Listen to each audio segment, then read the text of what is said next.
What's up, people?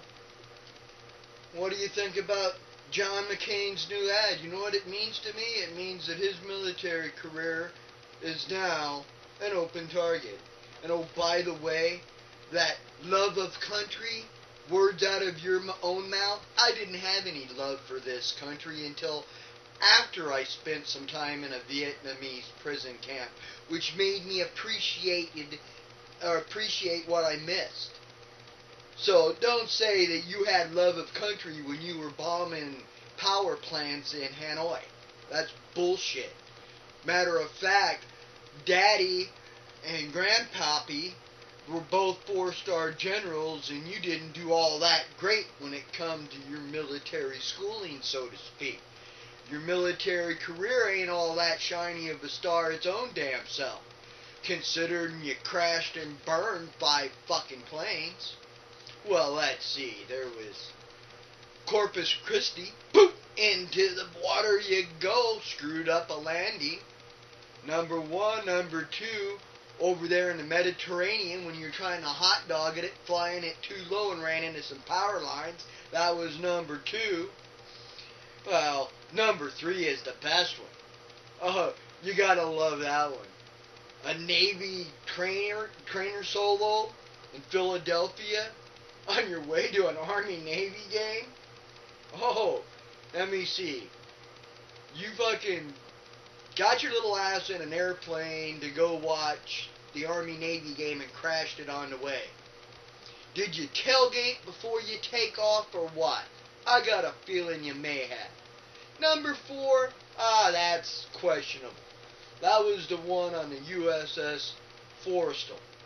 You actually got slammed by a missile on the deck of an aircraft carrier. Can't really say that one was your fault. Can say you are one unlucky motherfucker and a jinx, so I particularly don't want you. Not only that, you're a scandalous little motherfucker that runs on lines and can't even deliver a decent one-liner. Let's see, number 5, the infamous A-4 Skyhawk. That you were shot down by a surface-to-air missile in Hanoi, where 3 or 4 days after getting fucked with, you say, hey, I'll tell you anything I fucking want. Anything you want to hear, just take me to a hospital. So who'd you roll over on? Daddy. Oh, you gotta love it. Yeah, when the communists found out that your daddy was gonna be, was the admiral, and soon to be the commander of all of the U.S. forces in the Pacific, that's when things started changing a little bit for you. Then you realize you done fucking turned on Daddy, you done turned on everybody else, and they're gonna send your ass home and face that little music, and that's when you decided to stay with your guys. It wasn't out of love or country. It was out of embarrassment. Don't give me any of your shit. And as far as now, so what did your military career accomplish as far as combat duty? What? 23 combat missions? An estimated 20 hours over enemy territory? Oh, okay. 20 hours over enemy territory. And what did you get for that? Let me see. What was it? A Silver Star, a Legion of Merit for Valor, the Distinguished Flying Cross, a Silver Star. Oh, I mentioned the Silver Star. Excuse me. 3 Bronze Stars, 2 Commendations of Merit, plus 2 Purple Hearts, and a dozen service medals.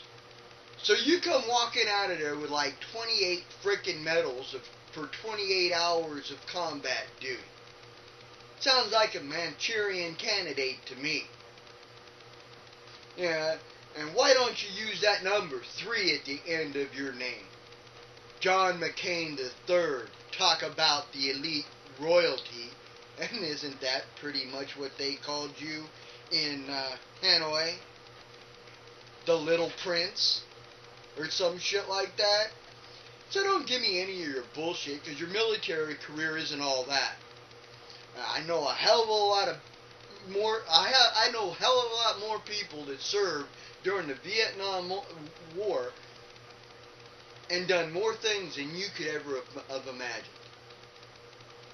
You're skating on bullshit. You hold your military career up like you're God's gift to the world and you're going to save us all. While most of it was hyped, made up bullshit. So why don't you go try to work on your teleprompter lines, because your little shit-eating grin when you fuck up a one-liner really starting to get a little irritating. And you're not going to run on what you're going to do for this country. You're going to try to bash Obama any chance you fucking get. And I guarantee you one thing. Trying to punk alternative energy is like you're going to take over that one. Ain't going to happen. Because the left has been talking about alternative energy since the days of Jimmy Carter, when he told you straight out, this country needs to get off fossil fuel or be at war in the Middle East over oil. Well, look at us now. So why don't you just take your shady little ass, crawl upside some fucking cockpit in some junkyard somewhere, and just drink yourself to death. Do something useful. Because as far as president, no thanks. Yeah, that's what gets me, shady little motherfuckers, pretend-ass bastards like you. You're not all that, never been all that. Maybe at one point in time I actually thought you were something decent. Somebody not a lapdog to the Republican Party that didn't take the neocons' bullshit and called an evangelical Christian a whack job like they are. But what happened? You got bitch slapped back into control, and now you're sucking hind tit to a neocon. And that's all you ever have done in this election anyway. You may have been a little bit moderate or closer to center in 2000, but you're Bush Jr. in this one instead of McCain the third. On that note, fuck off.